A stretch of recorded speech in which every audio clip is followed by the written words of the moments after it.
We are going to cover the rectangle, the arc, the circle, the erase, and copy commands. So the first one we're going to take a look at is your rectangle. So since we are going to be adding something to our screen, we know it's in this draw menu. So let's choose our rectangle. You have a drop-down menu here that has an option of rectangle and polygon we'll cover in a different video. So we're going to go ahead and choose rectangle. When you're choosing a rectangle, you're actually choosing the top left and the bottom right corner, or let's go to our copy command, bottom left, top right. So you're doing the opposite corners for your measurement. So to put in your measurement here, we're going to choose our command. We're going to choose somewhere on our screen. And now notice that once we've done that, we have our rectangle started for us. And now we just have to put the actual dimensions in. And here's where we use our relative coordinate system again. So what we're going to do is we're going to use the @ symbol, so the shift 2. Then you're going to put in your X coordinate. So how far to the left or the right do you want to go?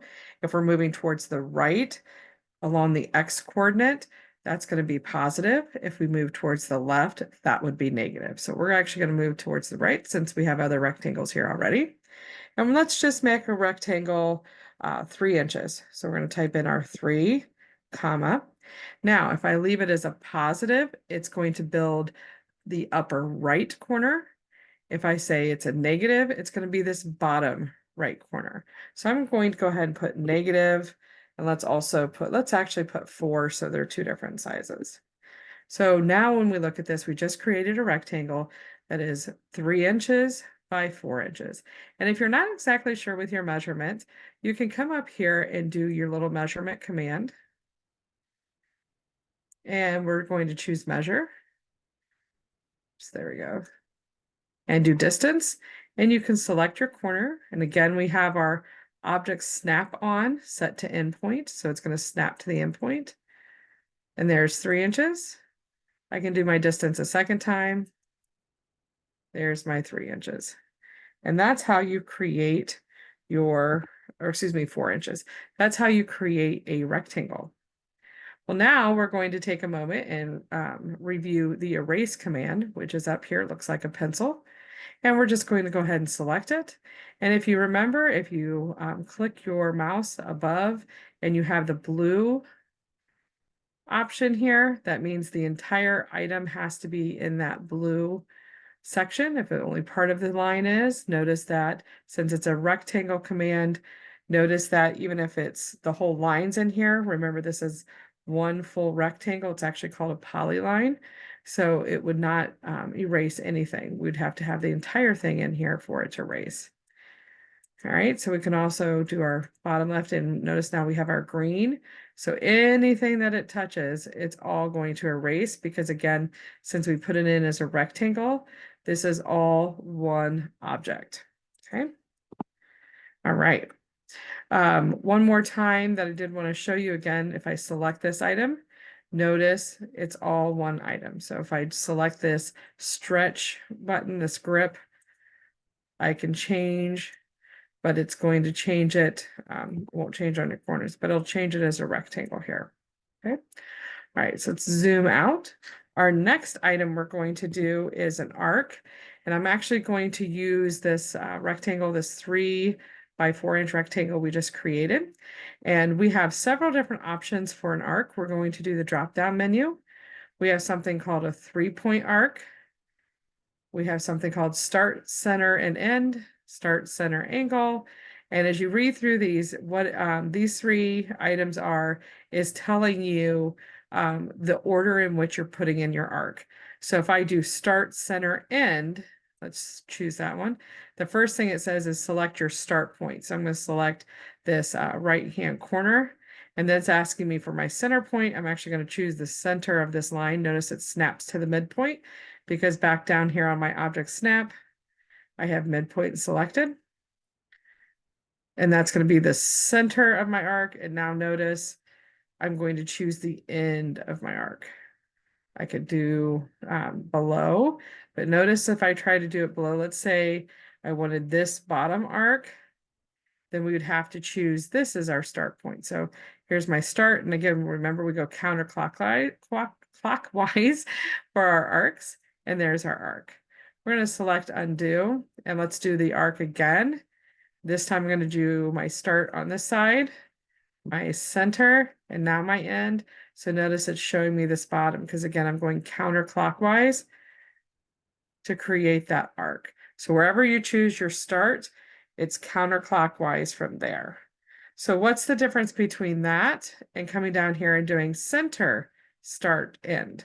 Well, if we choose center, start, end, I'm going to choose my center point, my start, and my end. So it's just the order in which we choose our items based off these different arc options. So center, start, center, angle.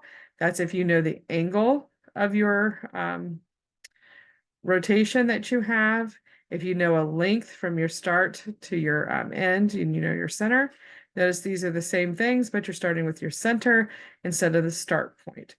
Here you're starting with your start and going to the end, and then you do your angle, your direction, and your radius. So you just have to follow exactly what it's asking you for when you're putting in your arc command, okay? The next one we're going to choose is the circle command, and we have a lot of different options in our circle command. Again, we're going to do our drop-down menu. Center radius is pretty self-explanatory. If I know the center of my circle and my radius, let's say the radius is 1. So it means from my center of my circle here out to any point along this arc, that's going to be 1 inch. That's from my radius. If I had center diameter, I'm going to use the same center point and typed in 1. That's a diameter, which means it goes through, starts on one point on the arc, goes through the center of your circle to the exact opposite side of that arc point. Okay, so be careful when you're choosing your center and your radius, because sometimes we get in the habit of creating and we don't realize which one we chose. And I do want to let you know, you have this quick menu, and I think I've mentioned it before, but I'll mention it again. If you right click your mouse, the last item that you did is placed here at the top. So if you're putting in a bunch of lines or rectangles, you don't always have to move your cursor back up and down. You can just right click and here's a quick menu for you. And you also have your recent inputs. So we've used rectangle, erase, circle, and line. Now, the reason I bring it up right now is because if you choose repeat circle, even though the last circle we created was a diameter, if I select this and put my 1 inch in again, it's always going to default to the radius unless you change it. So see down here, specify radius of your circle, even though the last one that you put in was actually the diameter. And I just wanted to make sure you knew that. All right, so we have some other options we haven't talked about. We have a 2-point circle, which means if I choose from one side to the other, it is doing the one portion of our arc going through the center point to the other, and you just are clicking 2 points that you know are the size. And this is kind of a fun one to play around with. Again, you can put a bunch of different circles in here. Let's do our drop-down menu. The next one is a 3-point circle. So if I know it's going to touch in different locations of an item, so see how I selected the midpoint, I selected this center point, and then my third point, let's put on this side here, this corner, and that's using those 3 points and creating the circle that can only be created by intersecting those 3 points. And we'll do another one here. Now, this is the one that I use quite often, and you'll start seeing me use this in some of the examples this week, is tangent, tangent, radius. What tangent, tangent, radius is I am selecting the tangent. So the circle is going to touch whatever I choose. It can be circles, it can be lines in one location and one location only. So one part of my circle is going to touch this horizontal line. One part of my circle is going to select the vertical line. And notice I didn't snap to an end point. I didn't snap to a midpoint. And now it's asking is my radius. So I'm going to put in 2.5. And it's going to create this circle that touches in those 2 locations and has a radius of 2.5. Let's select this again. I can also choose arcs or part of my circles here. I'm going to select this circle. I'm going to select this circle. And then I'm going to put in 2.5 again. And there's my radius, or my circle is being created. Now, the cool thing with this is I can do the same thing, and depending where I select my tangents, I'm going to select this line and a little further over on my circle here, and still put that 2.5 in. Whoops, I may have too much stuff in my way here. Let me go ahead and do a quick erase. Again, I'm just going to select some things. Oops, I don't want to do that one. Let's get rid of this. Let's get rid of this. Get rid of our circles here. Let's get rid of that one. Get rid of some of these. Okay. Whoops, I think I actually did too much. That's okay. We'll do our tangent radius. So I'll show you on here. If I select this location and this location of my circle, and let's say I have a 4-inch radius, notice that it's selecting what's closest to where I chose the tangent. Of course, I can't choose the exact tangent because I don't know where that exact tangent is. But now I'm going to choose this side and do my 4 inches again. And notice it gives me selecting this other circle option. So sometimes where you choose your tangents, you got to get close to where you think it's going to be, or relatively close, so it knows which circle to create. So if you ever create the wrong circle, it's not a big deal. All you have to do is erase it, or we can right click and we can do, let's see. Oh, I'm out of my command. I was going to undo.